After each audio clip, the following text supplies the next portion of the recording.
Le jour où un hôtel est devenu un bunker, imaginez, un hôtel luxueux, entouré de montagnes paisibles en Virginie occidentale. Golf, spa, jardin à l'anglaise. Le Greenbrier est un paradis pour milliardaires.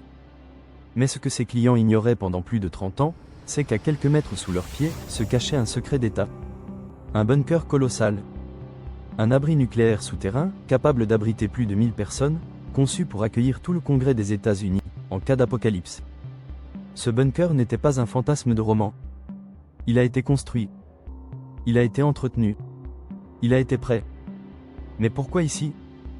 Et surtout, pourquoi l'avoir tenu secret pendant si longtemps? Pour comprendre, il faut revenir aux années 1950. L'époque où le monde tremblait, à chaque discours de Moscou ou de Washington. Opération Greek Island, nous sommes en pleine guerre froide.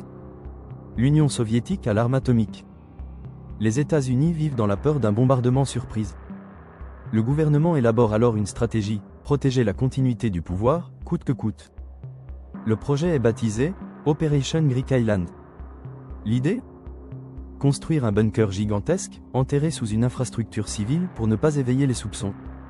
Le Greenbrier Hotel est choisi. Car il est, petit carré noir isolé, mais accessible par train, petit carré noir déjà fréquenté par des politiciens, petit carré noir et surtout discret. Pendant les travaux d'extension de l'hôtel, l'armée américaine creuse en secret un complexe de 11 000 m². Avec dortoir, salle de réunion, système de filtration d'air, générateur, studio télé pour discours d'urgence. Tout est prévu. Sauf les regards curieux. Le bunker fantôme, le personnel du Greenbrier ne sait rien. Ou presque rien. Une entreprise privée fictive, Foresight Associates, est créée pour masquer l'équipe d'entretien du bunker. Ils se présentent comme techniciens de télécommunications. Pendant 30 ans, ils inspectent les équipements, testent les générateurs, remplacent les lits, dans le plus grand silence. Le bunker est prêt à être activé à tout moment. Les membres du Congrès n'en sont même pas tous informés. Seuls les plus hauts gradés reçoivent des consignes codées en cas d'urgence. Et si une attaque nucléaire avait eu lieu? L'élite politique serait montée dans un train spécial, direction Greenbrier. Tandis que la population civile aurait été abandonnée à son sort.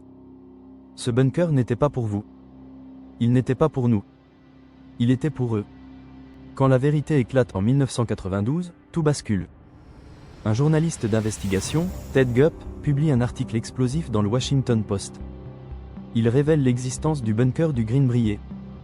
Le secret est brisé. Le gouvernement ne nie pas. Il confirme même que le site est désormais inutilisable. Trop exposé. Trop connu. Le bunker est désactivé. Et aujourd'hui, il est ouvert aux visites touristiques. Mais l'affaire provoque un malaise. Pourquoi des milliards ont-ils été dépensés pour sauver les élites, pendant que la population n'avait aucun plan sérieux de protection? Pourquoi avoir caché cela aussi longtemps? Et combien d'autres bunkers comme celui-ci existent encore, sans que personne ne le sache? Le bunker du Greenbrier n'est pas qu'un vestige de la guerre froide. Il est le symbole d'un monde à deux vitesses. Un monde où certains vivent à la surface, et d'autres se préparent dans l'ombre. Un monde où l'on vous dit tout est sous contrôle, pendant que des bunkers silencieux attendent l'effondrement. Aujourd'hui, Greenbrier est ouvert aux curieux. On le présente comme une relique. Mais ne vous y trompez pas, son message, lui, est toujours d'actualité. Quand la crise viendra, certains auront déjà une porte blindée à franchir. Merci d'avoir exploré avec nous les entrailles de ce mensonge enfoui.